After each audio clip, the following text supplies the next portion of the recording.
بسم الله الرحمن الرحيم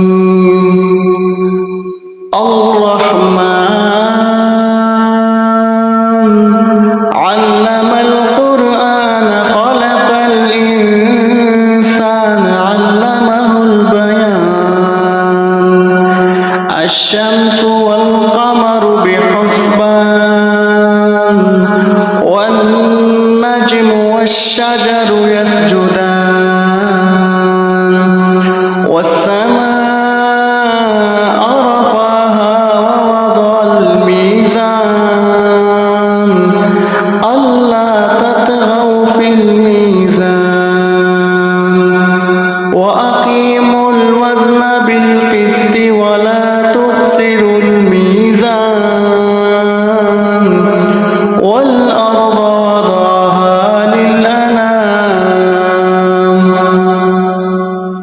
فيها فاكهة والنخل ذات الأكمام والحب ذو العصف والريحان فبأي آلاء ربكما تكذبان خلق الإنسان من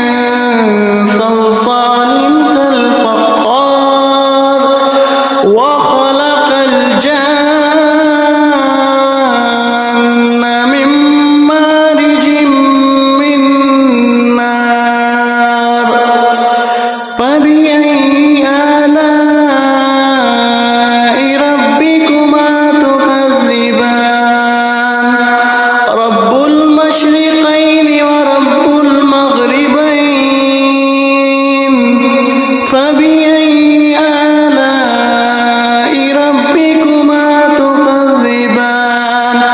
مرج البحرين يلتقيان بينهما برزخ لا يبغيان فبأي آلاء ربكما تكذبان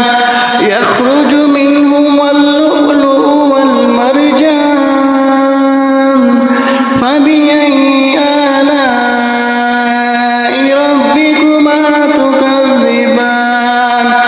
وله الجوار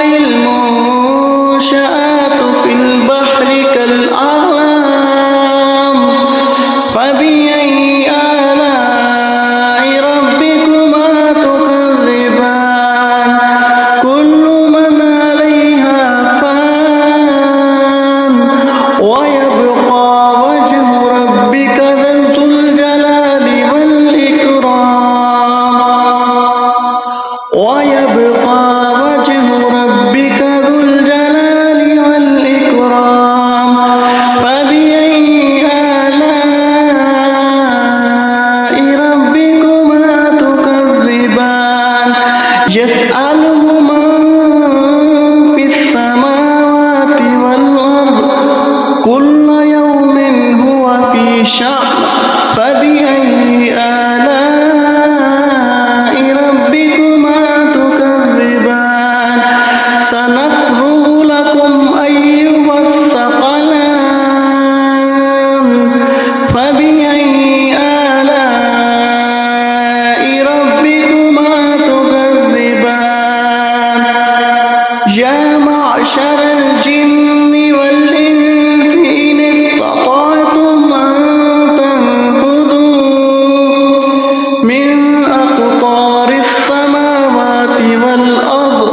فانفذوا لا تنفذون إلا بسلطان فبأي آلاء ربكما تكذبان يرسل عليكم شواظ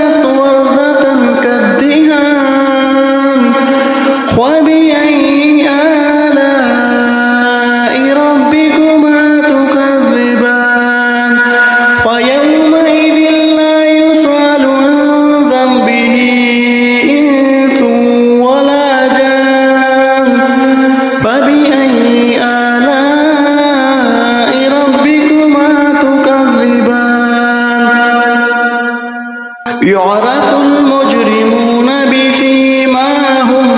فيؤخذ بالنواسي والأقدام فبأي آلاء ربكما تكذبان هذه جهنم التي يكذب بها المجرمون